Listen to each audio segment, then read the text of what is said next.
don't think that I sit here today any less competitive, less strong, less aggressive, like whatever it is, than when I sat here at 25 years old, when I was Supercross champion last, or when I was 28, or when I was 30 or 32. Some of my best years have been post 30. Was it what was that? 2012? Was that the year you hurt your knee? Yeah, I mean, honestly, I think that you chipped away at my ice heart that year. 2012. I think I go on and be champion. I really do. Dude, it was. I was right there. I was right there when you crashed, bro. Yeah. I was like, oh fuck, you and Villapoto were just sending it, and it was fun. It was one of those. You could tell that. One of those years. I was in great shape. But for me, it's not always about my shape. Like we all talk about, like how physical the sport is and things like that. For me, it's the feedback you get from the bike. You know, feeling one with the bike and just feeling like whatever you instinctly think in that split second, it's gonna do what you think, and you get that feedback just going, give me more.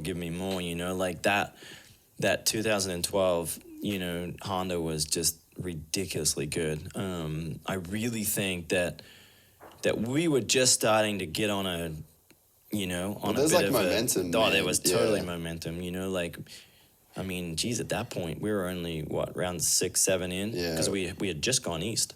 You know, so we're 6 races in or whatever it is, and RV and I had left third place behind. Like, you know, when you're talking about third place being Dungey, Stewart, I mean, geez, I think even Eli was, maybe not Eli. Eli wasn't there yet. Was that his last year? I think it was his last year in the White class. Something like that. But, you know, Wyndham was still around, you know, but just, like we'd just separated ourselves, and we were kind of going to that next level, and nobody had come there yet. So to blow out my knee at that point, you know, I think I was 2 points down to, you know, RV at that point. So did you win San Diego that year as well? We went all the way down to the last lap. I think I led it most of the way, or maybe I passed him 2 laps to go, and he passed me back on the last lap. Because I remember that being a crazy race, but I can't remember who. I want to say I passed him maybe with 2 to go, and then he got me back on the last lap. So so, you know, like carrying that frustration of like so close but embracing it, you know, and well, it seemed like you were like thriving on everything that year. Like you were thriving on the fact that you were 2-2. You were thriving on the fact that you were sticking it to everybody again. You found yourself in that position where you're like, I'm fucking buying a semi. I'm putting my own crew together, and then like you sort of have to make it work at that point, like financially as well. Then you got the sponsor side of things, so it seemed like that really got like the best out of you. Like you weren't jaded by the logistics of it. You weren't jaded by the money out of the bank account. No, because at that point of 2-2, that was 2-2's best point. Yeah, you know, like year one, you know, like we threw it together all quickly. It was all amazing. But year 2, you know, like I had just signed a 2-year deal with Honda.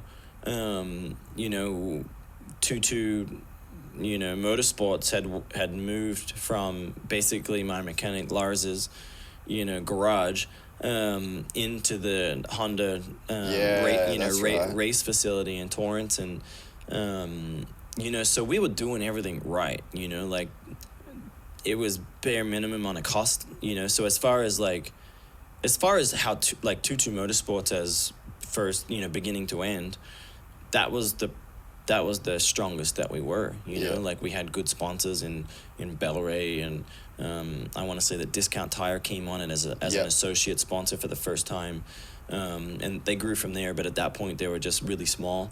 But Bellray was awesome at that point, but Honda was, you know, like all bikes, parts, engines, shipping, race shop, bonuses, like everything was there for me. So I was essentially, I mean, I was Honda's lead guy, you know, like I was their guy. You know, I wasn't under their HRC banner, but I was their guy. So amazing year, you know. So to get hurt really stung, you know, like when you really felt like Like that's a one that got away. Kinda. That's the one that got away, and it was, you know, yeah, like it hurt more because, you know, probably up until, you know, my current ankle injury that I had, but at that point in my career, it was by far my worst injury that I'd ever sustained.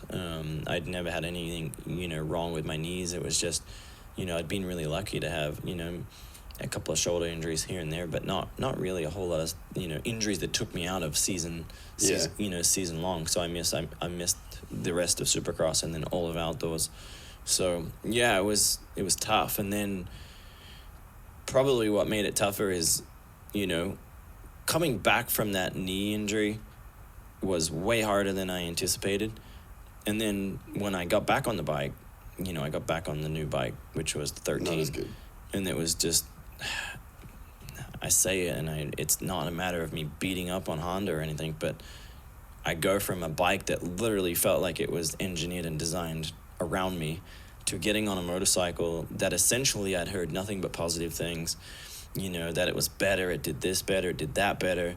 And it was just the biggest pile of shit I'd ever ridden in my life. And I was just like, this is what happened, you know? And then you're kind of scratching your head, like, everybody prior to me that had rode the bike was, it's good, and you'd only heard positive reviews. And I went one lap on it and pulled in, and I immediately had questions, you know? Really? So I think that from that, I guess what makes me probably more proud is I stuck. Like, it wasn't like I came in, it was awesome, and then it went to shit because of my own results or me not feeling it. Like, literally, I went one lap and pulled in, and I asked the guys, is this, is this that? Yeah. You know, like, throwing questions all at them. And immediately, I think you know, everybody around me on 2.2 and Honda knew that it was going to be difficult because, you know, a lot of the things that I complained about and a lot of the things that I made aware to them wasn't, you know, an easy fix. Wasn't easy fixes. Yeah. And dude, like, I mean, fuck, hopefully you'll admit this, but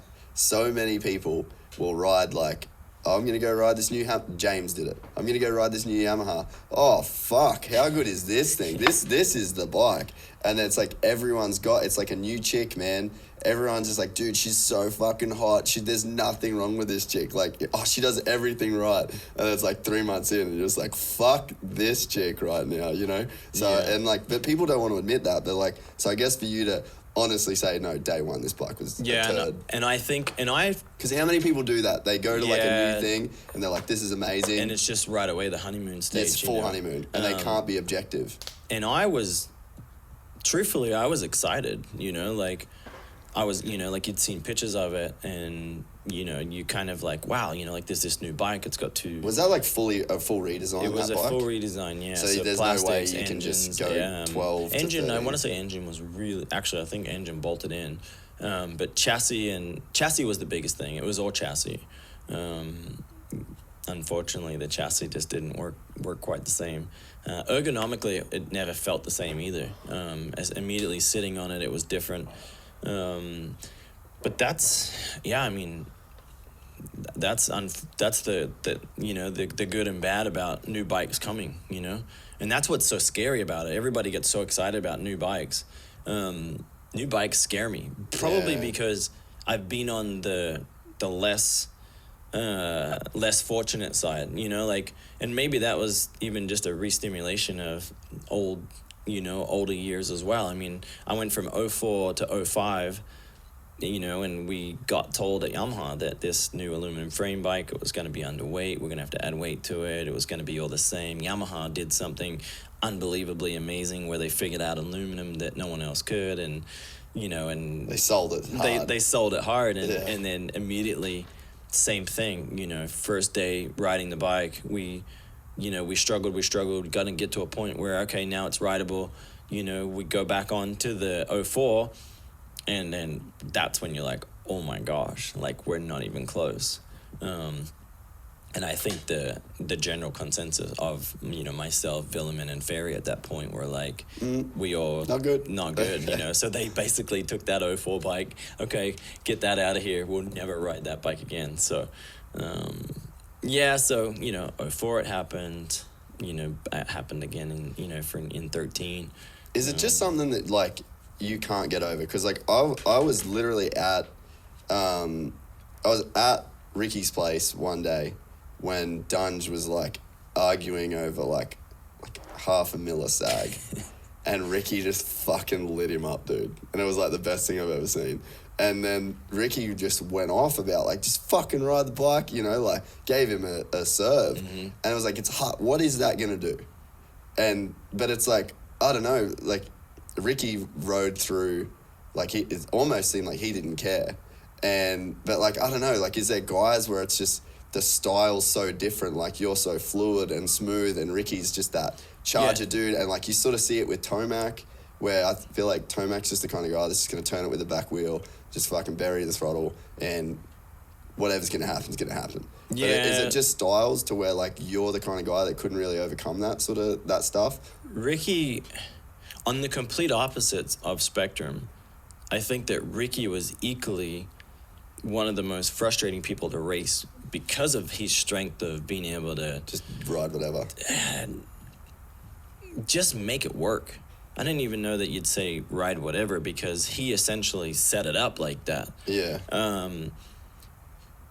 When I look at Dunge, me and Dunge, and I probably know more than anything because when we were teammates at Suzuki, Yeah. we, you know, like if let's say there's a setup or a family that, you know, like me and Ricky, as far as like clamps and chassis, like when you talk about like chassis flex and clamp flex and, you know, swing arm, your linkages and things like that, Ricky and I were spot on. Like whatever he chose is what I chose, vice versa.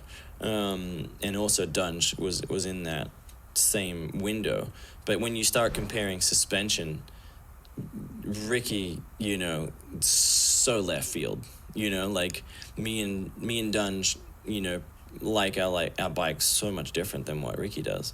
And I think that Ricky in his own way was probably pretty picky about, I mean, when you look at the way his bike was set up, I don't know that some suspension guy would have done that. Can get it that wrong. Yeah. Really, when you think about it, like when you think about how a motorcycle works and how it gets around a track, you don't go, okay, we're gonna give you this, Ricky. So I mean, he took them down that road. Fuck, that'd be some weird, dark, scary monsters in those woods. Yeah, and I think that Ricky was, you know, the years that Ricky had really horrendous motorcycles, I think he was really, I wouldn't use the word luck because I don't really necessarily believe in being lucky. Not with the amount of winning he did. But the timing of events and competition, I think he was really in the right place at the right time when he had his 02 Honda, his 03 Honda. I think, you know, had I not have made, you know, rookie and just really clearly stupid, dumb ass rookie mistakes too. You know, I got 2 6th places. I think that the bike and tires bite him in the ass and he gets beat, you know.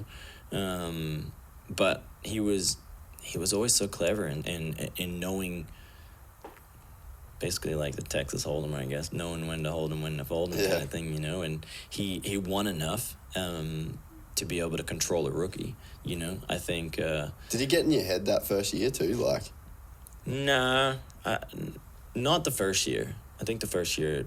You were just so fucking. I was just into it. Yeah, like, you know, like even when I finished 6th, you know, like you'd come back, you'd just be mad at the world and come back swinging for more.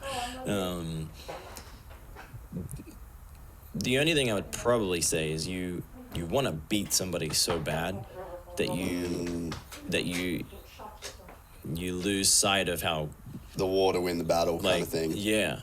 Like I think of the one weekend was Minneapolis 03.